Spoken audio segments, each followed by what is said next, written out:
দিয়ে দিচ্ছি ভাতের সাথে, দিয়ে দিলাম। তোমরা এইভাবে বানিয়ে করো। নমস্কার বন্ধুরা, আবার দেখা হবে। ডাঁটা আলু দিয়ে মাছের ঝোল সজনে ডাঁটা দিয়ে বানাবো আজকে। দেখো কিভাবে বানাচ্ছি, তোমাদের সাথে শেয়ার করে নেব।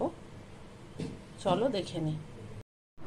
ডাঁটা আর সাথে আলু দিয়ে আমি মাছের ঝোল করব। তার জন্যে দেখতেই পাচ্ছ ডাঁটা আর আলু, আমি ডাঁটাগুলো একটু ছিলে নিয়েছি খোসাটা সাইড দিয়ে আস্তে আস্তে, আর আলু কেটে নিয়েছি 4টে ছোটো মাঝারি সাইজের আলু।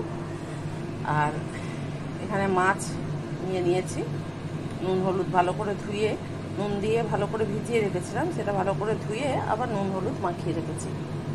দেখো কড়াই কিন্তু খুব ভালো করে আগে গরম করে নিয়েছি, তারপর সেই কড়াইয়ে সর্ষের তেল দিলাম। তেলও ভালো করে গরম করে নেব। কড়াই যদি ভালো গরম না হয় তাহলে কিন্তু তলাতে লেগে যাবে মাছ। তো খালি কড়াইটা আগে তোমাদেরকে ভালো করে গরম করে নিতে হবে কটকটে করে, তারপর তাতে সর্ষের তেল দিতে হবে। যে কোনো তেল, আমি সর্ষের তেল ব্যবহার করছি। তাতে আমি মাছগুলো দিয়ে দিলাম।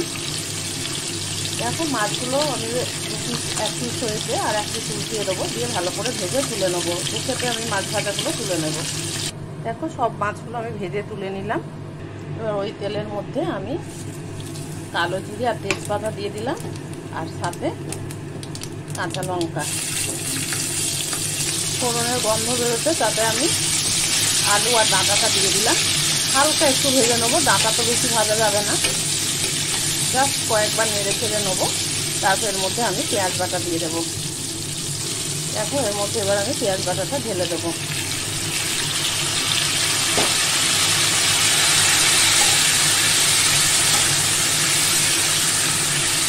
পেঁয়াজ বাটাটা দিয়ে একটু কষাবো। দেখো সাথে দিলাম, একটু কষিয়ে নিয়েছি হালকা করে। তারপর দিচ্ছি আমি নুন হলুদ জিরে ধনে, আর দেবো টমেটো পিউরি ঠিক না, গ্রেট করে টমেটো ঘষা বলতে পারো। এটা এবার কষিয়ে নেব। ভালো করে কষিয়ে নিয়েছি। এর মধ্যে আমি দিয়ে দেবো গরম জল। পরিমাণ বুঝে তোমরা গরম জল দেবে। আমি তো একটু ঝোল খেতে ভালোবাসি, অত একটু ঝোল আমি বেশি দিই। তোমরা যেরকম ঝোল খেতে চাও সেরকম বুঝে ঝোল দেবে। আমি কিন্তু কোনো লাল লঙ্কা ব্যবহার করিনি, যেহেতু কাঁচা লঙ্কা দিয়েছি। দেখো ফুটেই গেছে, গরম ফুটন্ত জল ছিল বলে ঢাকা দিয়ে দেবো, কিছুক্ষণ সেদ্ধ করে নেবো। দেখো আমি তেজপাতা দুটো তুলে ফেলে দিয়েছি, আর হাফ সেদ্ধ হয়ে গেছে। এই সময় আমি মাছ দিয়ে দেব। দেখো মাছগুলো সাজিয়ে দিয়ে দিলাম। এবার মিনিট 5 আমি ফুটিয়ে গ্যাস বন্ধ করে দেবো।